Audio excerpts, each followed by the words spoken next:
नमस्कार दोस्तों। किसे कैसे लिखें कहानी हिंदी पाठों की श्रृंखला में क्लास 12 अभिव्यक्ति एवं माध्यम नामक पाठ्य पुस्तक से आज 8th पाठ है कैसे लिखें कहानी, जिसमें कृष्णा सोबती जी जो हिंदी की कथाकार रही हैं उनका ये मानना है कि कहानी किसी एक की नहीं, वह कहने वालों की है, सुनने वालों की भी है। इसकी उसकी सबकी सृष्टि समूचे परिवार की नानी की मोहर इस पर है। इस लोक की प्रजा होने के कारण हर किसी की कहानी लिखी और सुनी जा सकती है। अर्थात उन्होंने कहा कि जो कहानी है वो सृष्टि समूचे सबकी है, उसकी है, समूचे परिवार की है। कह सकते हैं इसको कोई भी लिख सकता है, सुन सकता है, बोल सकता है।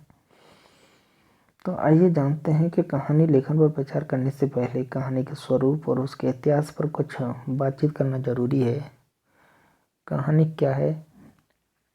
अलग अलग लेखकों और विद्वानों ने कहानी की विभिन्न परिभाषाएं दी हैं और एक परिभाषा सबको मान्य नहीं है, लेकिन आगे बढ़ने के लिए हम कह सकते हैं कि किसी घटना, पात्र या समस्या का क्रमबद्ध ब्यौरा जिसमें परिवेश हो, द्वंद्वात्मकता हो, कथा का क्रमिक विकास हो, चरम उत्कर्ष का बिंदु हो, उसे कहानी कहा जा सकता है। वास्तव में कहानी हमारे जीवन से इतनी निकट या उसका इतना अविभाज्य हिस्सा है कि हर आदमी किसी न किसी रूप में कहानी सुनता और सुनाता है। क्या आप जानते हैं कि यदि कोई आदमी किसी बात को बहुत घुमा फिरा कर कह रहा हो तो सुनने वाला कहता है कि कहानी ना सुनाओ, जल्दी से बताओ कि क्या हुआ। प्रत्येक मनुष्य में अपने अनुभव बांटने और दूसरों के अनुभवों को जानने की प्राकृतिक इच्छा है। अर्थात हम सब अपनी बातें किसी को सुनाना और दूसरों की सुनना चाहते हैं। इसलिए यह कहा जा सकता है कि हर आदमी में कहानी लिखने का मूल भाव निहित है। यह बात दूसरी है कि कुछ लोगों में ऐसे भाव का विकास हो जाता है और कुछ इसे विकसित नहीं करते। जहाँ तक कहानी के इतिहास का सवाल है कि वह उतना ही पुराना है जितना मानव इतिहास है, क्योंकि कहानी मानव स्वभाव और प्रकृति का हिस्सा है। धीरे धीरे कहानी कहने की आदिम कला का विकास होने लगा। कथावाचक कहानी सुनाते थे। किसी घटना, युद्ध, प्रेम, प्रतिशोध के किस्से सुनाए जाते थे। मानव स्वभाव का एक गुण कल्पना भी है। सच्ची घटनाओं पर आधारित कथा कहानी सुनाते सुनाते उसमें कल्पना का सम्मिश्रण भी होने लगा, क्योंकि प्राय मनुष्य वह सुनना चाहता है जो उसे प्रिय है। मान लीजिए कि हमारा नायक कहीं युद्ध में हार ही क्यों न जाए, लेकिन यदि वह नायक है तो हम यह सुनना चाहेंगे कि वह कितनी वीरता से लड़ा और कितनी बहादुर है, उसने एक अच्छे उद्देश्य के लिए अपने प्राण न्यौछावर कर दिए। नायक की वीरता का अच्छा बखान करने वाले कथावाचक की सब प्रशंसा करेंगे और उसे इनाम देंगे। कथावाचक सुनने वालों की आवश्यकता अनुसार अपनी कल्पना के माध्यम से नायक के गुणों का बखान करेगा। मौखिक कहानी की परंपरा हमारे देश में बहुत पुरानी है और देश के कई भागों, विशेष रूप से राजस्थान में प्रचलित है। प्राचीन काल में मौखिक कहानियों की लोकप्रियता इसलिए भी थी कि इससे बड़ा संचार का और कोई माध्यम नहीं था। इस कारण धर्म प्रचारकों ने भी अपने सिद्धांत और विचार लोगों तक पहुंचाने के लिए कहानी का सहारा लिया था। यही नहीं बल्कि शिक्षा देने के लिए भी कहानी की विधा का प्रयोग किया गया। जैसे पंचतंत्र की कहानियाँ लिखी गई जो बहुत शिक्षाप्रद हैं। इस तरह आदिकाल में ही कहानी के साथ उद्देश्य का सम्मिश्रण हो गया और जो आगे चलकर और विकसित हुआ।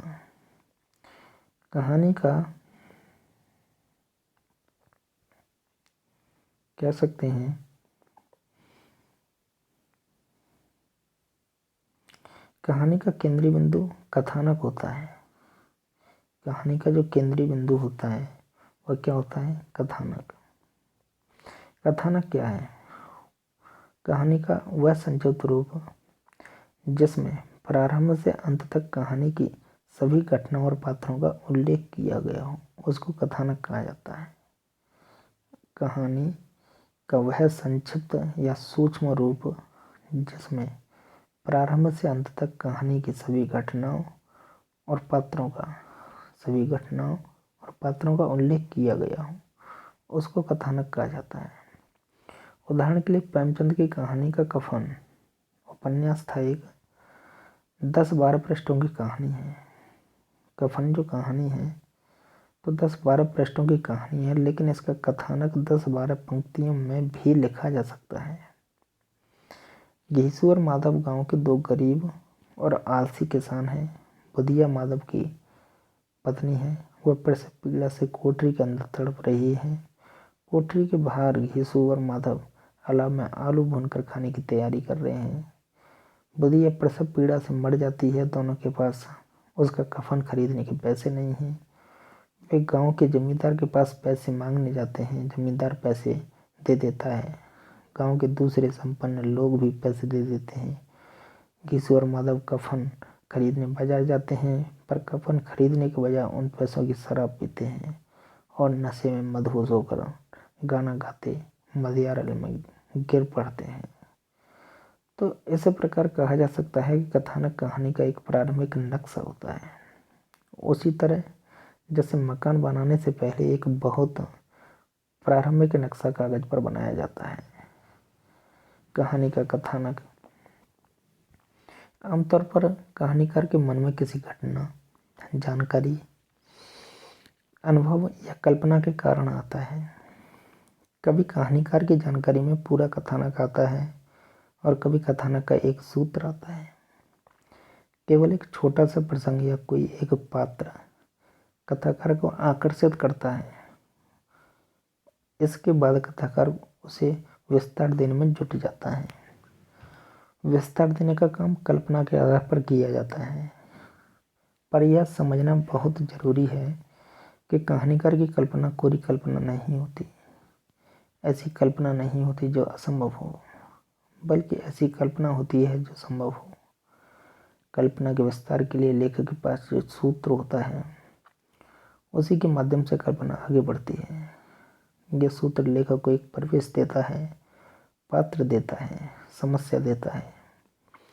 इनके आधार पर लेखक संभावनाओं पर विचार करता है और एक ऐसा काल्पनिक ढांचा तैयार करता है जो संभावित हो, जो लेखक के उद्देश्यों से भी मेल खाता हो। उदाहरण के लिए लेखक ने अस्पताल के बाहर एक मरीज को देखा। जानकारी मिली कि यह मरीज पिछले 1 सप्ताह से लगातार आ रहा है, पर अभी तक उसे यह मौका नहीं मिल सका कि डॉक्टर को दिखा सके। इस जानकारी के बाद लेखक की कल्पना अस्पताल, वहाँ की व्यवस्था, पात्रों आदि की गतिविधियों पर केंद्रित हो जाएगी। इसके साथ ही वह अपना उद्देश्य भी तय करेगा। क्या वह अस्पताल केंद्रित कहानी लिखना चाहता है, या वह केवल अपने आप की पीड़ा तक अपने को सीमित रखेगा, या क्या वह इस मानवीय त्रासदी को वर्तमान सामाजिक और राजनीतिक परिस्थितियों से जोड़कर कथानक तैयार करेगा। आमतौर पर कथानक में प्रारंभ, मध्य और अंत अर्थात कथानक का पूरा स्वरूप होता है। कथानक न केवल आगे बढ़ता है, बल्कि उसमें द्वंद्व के तत्व भी होते हैं जो कहानी को रोचक बनाए रखते हैं। द्वंद्व के तत्वों से अभिप्राय यह है कि परिस्थितियों में इस काम के रास्ते में यह बाधा है, यह बाधा समाप्त हो गई तो आगे कौन सी बाधा आ सकती है, या हो सकता है कि एक बाधा के समाप्त हो जाने या किसी निष्कर्ष पर पहुंच जाने के कारण कथानक पूरा हो जाए। कथानक की पूर्णता की शर्त यही होती है कि कहानी नाटकीय ढंग से अपने उद्देश्य को पूरा करने के बाद समाप्त हो। अंत तक कहानी में रोचकता बनी रहनी चाहिए। वह रोचकता द्वंद्व के कारण ही बनी रह पाएगी। जैसा कि पहले कहा जा चुका है कि हर घटना, पात्र, समस्या का अपना देश, काल और स्थान होता है। कथानक का स्वरूप बन जाने के बाद कथानक के देश, काल तथा स्थान को पूरी तरह समझ लेता है, क्योंकि यह कहानी को प्रामाणिक और रोचक बनाने के लिए बहुत आवश्यक है। उदाहरण के लिए यदि अस्पताल का कथानक है तो अस्पताल का पूरा परिवेश, ध्वनियाँ, लोग, कार्य व्यवहार और लोगों के पारस्परिक संबंध, नित्य घटने वाली घटनाएं आदि का जानना आवश्यक है। लेखक जब अपने कथानक के आधार पर कहानियों को विस्तार देता है तो उसमें इन सब जानकारियों की बहुत आवश्यकता होती है। देश, काल, स्थान और परिवेश के बाद कथानक के पात्रों पर विचार करना चाहिए। हर पात्र का अपना स्वरूप, स्वभाव और उद्देश्य होता है। कहानी में वह विकसित भी होता है या अपना स्वरूप भी बदलता है। कहानीकार के सामने पात्रों का स्वरूप जितना स्पष्ट होगा उतनी ही आसानी से उसे पात्रों का चरित्र चित्रण करने और उसके संवाद लिखने में होगी। इस कारण पात्रों का अध्ययन कहानी की एक बहुत महत्वपूर्ण और बुनियादी शर्त है। इसके अंतर्गत पात्रों के अंतर संबंध पर भी विचार किया जाना चाहिए कि कौन से पात्र की किस किस परिस्थिति में क्या प्रतिक्रिया होगी। यह भी कहानीकार को पता होनी चाहिए। दरअसल कहानीकार और उसके पात्रों के साथ निकटतम संबंध स्थापित होना चाहिए। पात्रों का चरित्र चित्रण करने अर्थात उन्हें कहानी में कथानक की आवश्यकता अनुसार अधिक से अधिक प्रभावशाली ढंग से लाने के कई तरीके हैं। चरित्र चित्रण का सबसे सरल तरीका पात्रों के गुणों का कहानीकार द्वारा बखान है। जैसे मुरलीधर बड़ा दानी है, वह दूसरों का ध्यान रखता है, दूसरों के लिए उसकी जान हाजिर रहती है, आदि आदि। पर यह तरीका प्रभावहीन और बहुत आउटडेटेड है। पात्रों का चरित्र चित्रण उनके क्रियाकलापों, संवादों, दूसरे लोगों द्वारा बोले गए संवादों के माध्यम से ही प्रभावशाली होता है। उदाहरण के लिए मुरलीधर ने एक गरीब आदमी को सर्दी से ठिठुरते हुए देखा तो अपनी शॉल उसे दे दी। या मुरलीधर का दोस्त स्कूल में फीस जमा कराने के लिए लाइन से बाहर निकल आया क्योंकि उसके पास पूरे पैसे नहीं थे। मुरलीधर ने दोस्तों को बताए बिना फीस जमा कर दी। इस प्रकार से आप मतलब यह है कि पात्र जो काम करते हैं उनसे उनका सशक्त चित्रण होता है। दूसरे पात्र किसी का चरित्र चित्रण अपने संवादों के माध्यम से कर सकते हैं। जैसे राजीव अपने और मुरलीधर के मित्र प्रयाग से कह रहा है कि यार इतनी बड़ी प्रॉब्लम तो मुरली ही सॉल्व कर सकता है, चलो उसी के पास चलें। तो पात्रों का चरित्र चित्रण पात्रों की अभिरुचियों के माध्यम से भी होता है। समाज में अलग अलग प्रकार के लोगों की अपनी अपने स्वभाव के अनुसार अलग अलग अभिरुचियाँ होती हैं। मान लीजिए कि एक आदमी जंगल में जाकर खतरनाक जानवरों की तस्वीरें खींचता है, निश्चित रूप से यह साहसी आदमी होगा। एक आदमी वेश्यावृत्ति करता है, झूठ बोलता है, दलाली करता है, कर्ज वापस नहीं करता है, तो ऐसे आदमी का अपना अपना अलग स्वरूप बनेगा। कहानी में पात्रों के संवाद बहुत महत्वपूर्ण होते हैं। संवाद के बिना पात्र की कल्पना मुश्किल है। संवाद ही कहानी को पात्र को स्थापित विकसित करते हैं और कहानी को गति देते हैं, आगे बढ़ाते हैं। जो घटना या प्रतिक्रिया कहानीकार की होती हुई नहीं दिखा सकता उसे संवादों के माध्यम से सामने लाता है। इसलिए संवादों का महत्व बराबर बना रहता है। पात्रों के संवाद लिखते समय यह अवश्य ध्यान में रखना चाहिए कि संवाद पात्रों के स्वभाव और पूरी पृष्ठभूमि के अनुकूल हों। वह उसके विश्वासों, आदर्शों तथा स्थितियों के भी अनुकूल होने चाहिए। संवाद लिखते समय लेखक गायब हो जाता है और पात्र स्वयं संवाद बोलने लगते हैं। उदाहरण के लिए किसी मजदूर के संवाद ऐसे होने चाहिए कि केवल संवाद सुनकर ही श्रोता को पता चल जाए कि कौन बोल रहा है, यह आदमी क्या करता है, इसकी पृष्ठभूमि क्या है, आदि आदि। संवाद छोटे, स्वाभाविक और उद्देश्य के प्रति सीधे लक्षित होने चाहिए। संवादों का अनावश्यक विस्तार बहुत सी जटिलताएं पैदा कर देता है और कहानी में झोल आ जाता है, कह सकते हैं इस प्रकार का झोल। कथानक के अनुसार कहानी चरम उत्कर्ष अर्थात क्लाइमेक्स की ओर बढ़ती है, जिसको कि बोलते हैं चरम उत्कर्ष, क्लाइमेक्स।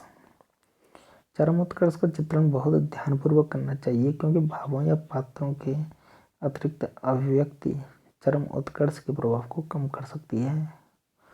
कहानीकार की प्रतिबद्धता या उद्देश्य की पूर्ति के प्रति अतिरिक्त आग्रह कहानी को भाषण में बदल सकते हैं। सर्वोत्तम यह होता है कि चरम उत्कर्ष पाठक को स्वयं सोचने और लेखक की पक्षधर की ओर आने के लिए प्रेरित करे, लेकिन पाठक को यह भी लगे कि उसे स्वतंत्रता दी गई है और उसने जो निर्णय निकाले हैं वे उसके अपने हैं। पहले भी संकेत दिया गया है कि कथानक के बुनियादी तत्वों में द्वंद्व का बहुत अधिक महत्व है। द्वंद्व ही कथानक को आगे बढ़ाता है। उदाहरण के लिए अगर दो आदमी किसी बात पर सहमत हैं तो उनके बीच कोई द्वंद्व नहीं है और बातचीत आमतौर पर आगे नहीं बढ़ सकती है। लेकिन असहमति है तो बातचीत सरलता से आगे बढ़ेगी। कहानी में द्वंद्व दो विरोधी तत्वों में टकराव या किसी की खोज में आने वाली बाधाओं, अंतर्द्वंद आदि के कारण पैदा होता है। कहानीकार अपने कथानक में द्वंद्व के बिंदुओं को जितना स्पष्ट रखेगा, कहानी भी उतनी ही सफलता से आगे बढ़ेगी। कहानी को लिखने की कला का सबसे अच्छा और सीधा रास्ता यह है कि अच्छी कहानियाँ पढ़ी जाएं, उनका विश्लेषण किया जाए। कहानी लेखन सिखाने की प्रक्रिया में यही सबसे अधिक कारगर माध्यम होगा। एक लेखक हुए भीष्म साहनी जी, वे बताते हैं कि जब मैंने पहली कहानी लिखी तो मैंने क्या कहा, तो चाहिए तो यह था कि मेरी पहली कहानी प्रेम कहानी होती। उम्र के एतबार से भी यही मुनासिब था और अदब के एतबार से भी, पर प्रेम के लिए और प्रेम कहानी के लिए भी अनुकूल परिस्थितियाँ तब कम बने।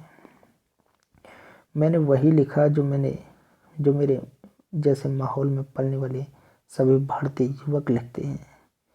अबला नारी की कहानी। हिंदी के अधिकांश लेखकों का तो साहित्य में पदार्पण अबला नारी की कहानी से होता है और यह दुखांत तो होनी चाहिए। मैंने भी वैसा ही किया।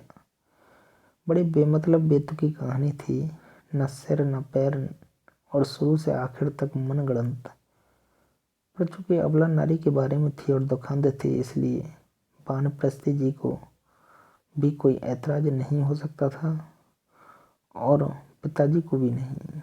इसलिए कहानी कॉलेज पत्रिका में स्थान पा गई। पर इसके कुछ देर बाद एक प्रेम कहानी सचमुच कलम पर आ ही गई। नक्शक से प्रेम कहानी थी, पर किसी दूसरी कहानी, दुनिया की कहानी जिसमें मैं परिचित नहीं था। मैं कॉलेज छोड़ चुका था और पिताजी के व्यापार में हाथ बटाने लगा था। कॉलेज के दिन पीछे छूटते जा रहे थे और आगे की दुनिया बड़ी ऊट पटांग और बेतुकी सी नजर आती थी। हर दूसरे दिन कोई न कोई अनूठा अनुभव होता। कभी अपने घुटने छिल जाते, कभी किसी दूसरे को तिरस्कार होते देखता, मन औचट जाता था।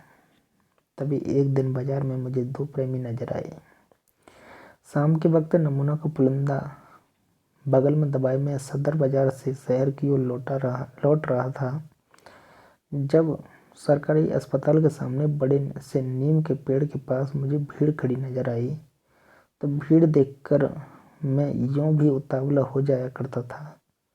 कदम बढ़ाता पास जा पहुंचा। अंदर झांक कर देखा तो वहां दो प्रेमियों का तमाशा चल रहा था। टिप्पणियां ठिठोलियां भी चल रही थीं। घेरे के अंदर एक युवती खड़ी रो रही थी और कुछ दूरी पर एक युवक जमीन पर बैठा, दोनों हाथों में अपना सिर थामे बार बार लड़की से कह रहा था, राजू 2 दिन और मांग खा, मैं 2 दिन में तंदुरुस्त हो जाऊंगा। फिर मैं मजूरी करने लायक हो जाऊंगा। और लड़की बराबर रोए जा रही थी। उसकी नीली नीली आंखें रो रो कर सूझ रही थीं। मैं कहाँ से मांगू, मुझे अकेले में डर लगता है। दोनों प्रेमी आसपास खड़ी भीड़ को अपना साक्षी बना रहे थे। देखो बाबूजी, मैं बीमार हूँ, इधर अस्पताल में पड़ा हूँ। मैं कहता हूँ 2 दिन और मांग खा, फिर मैं चंगा हो जाऊंगा। तो लड़की लोगों को अपना साक्षी बनाकर कहती, यहाँ कर बीमार पड़ गया। बाबूजी मैं क्या करूँ, इधर पुल पर मजूरी करती रही हूँ, पर यहाँ मुझे डर लगता है। इस पर लड़का तड़प कर कहता है, देख राजू, मुझे छोड़कर नहीं जा। ऐसे समझाओ बाबूजी, यह मुझे छोड़कर चली जाएगी तो मैं कहाँ ढूंढूंगा। यहाँ मुझे डर लगता है, मैं रात को अकेली सड़क पर कैसे रहूं। पता चला कि दोनों प्रेमी गांव से भागकर शहर आए हैं। किसी फकीर ने उनका निकाह भी करा दिया। फटियाल गरीबी के स्तर पर घिसटने वाले प्रेमी शहर पहुंचकर कुछ दिन तक तो लड़के को मजदूरी मिलती रही। पास ही में एक पुल था। वह पुल के एक छोर से सामान उठाता और दूसरे छोर तक ले जाता, जिस काम के लिए उसे एक अन्नी मिलती।